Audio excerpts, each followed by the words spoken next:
بسم اللہ الرحمن الرحیم۔ انوار رمضان، صدقہ فطر کے فضائل۔ رمضان المبارک کے اختتام پر صدقہ فطر ادا کیا جاتا ہے، جس میں غریبوں کی غمخواری بھی ہے اور روزوں میں ہونے والی کوتاہیوں کا تدارک اور اس کی تلافی کا فائدہ بھی ہے۔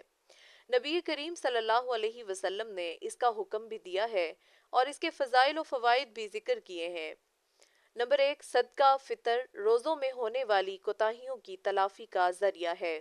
حضرت عبداللہ ابن عباس فرماتے ہیں، فرض رسول اللہ صلی اللہ علیہ وسلم زکاة الفطر طہرۃ للصائم من اللغو والرفث وطعمة للمساکین من اداها قبل الصلاة فهي زکاة مقبولة ومن اداها بعد الصلاة فهي صدقة من الصدقات۔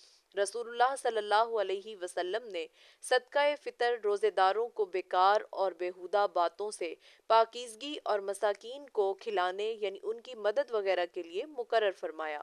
بس جس نے اس کو عید کی نماز سے پہلے ادا کر دیا تو یہ مقبول صدقہ فطر ہے، اور جس نے عید کی نماز کے بعد ادا کیا تو یہ عام صدقہ ہے، یعنی عید کی نماز سے پہلے ادا کیے گئے صدقہ کے برابر فضیلت نہیں رکھتا۔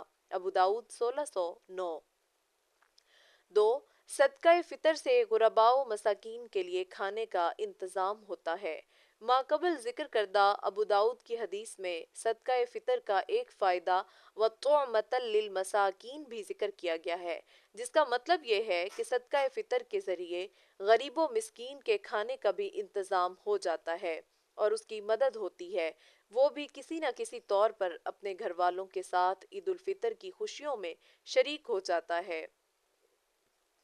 حضرت عبداللہ ابن عمر فرماتے ہیں کہ اللہ کے رسول نے صدقہ فطر کو فرض یعنی واجب قرار دیا اور فرمایا، اغنوہم فی ھذا الیوم، غریبوں کو اس دن غنی کر دو، یعنی ان کے ساتھ مالی معاونت کرو۔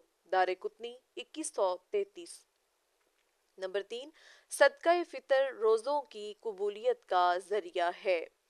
حضرت جریر رضی اللہ عنہ سے نبی کریم صلی اللہ علیہ وسلم کا یہ ارشاد منقول ہے، صوم شہر رمضان معلق بین السماء والارض ولا يرفع الا بزکاة الفطر۔ رمضان کے روزے آسمان اور زمین کے درمیان معلق لٹکے رہتے ہیں، جنہیں اللہ کی طرف صدقہ فطر کے بغیر نہیں اٹھایا جاتا، یعنی قبول نہیں کیا جاتا۔ الترغیب والترہیب 1653۔ 4، صدقہ فطر مال کی پاکیزگی اور برکت کا باعث ہے۔ ایک اور روایت میں ہے، آپ صلی اللہ علیہ وسلم نے ارشاد فرمایا، صدقہ فطر واجب ہے، گیہوں میں سے ایک سا دو، آدمیوں کی طرف سے یعنی ہر ایک کی جانب سے آدھا آدھا سا ہوگا، خواہ چھوٹے ہوں یا بڑے، آزاد ہوں یا غلام، مرد ہوں یا عورت، اور ایک روایت کے مطابق غنی ہو یا فقیر۔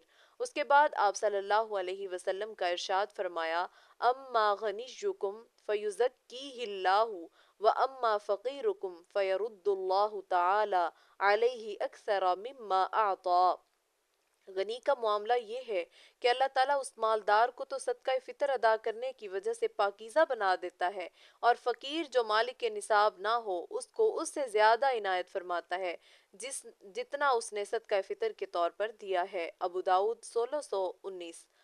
5، صدقہ فطر سے موت کی سختی اور عذاب قبر سے نجات۔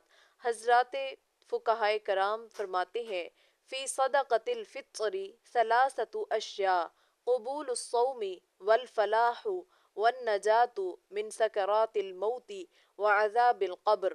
صدقہ فطر کی ادائیگی سے 3 بڑے فائدے حاصل ہوتے ہیں، روزے قبول ہوتے ہیں، کامیابی ملتی ہے، اور موت کی سختی اور قبر کے عذاب سے نجات حاصل ہوتی ہے۔ مجمع الانہار جلد 1 صفحہ 226۔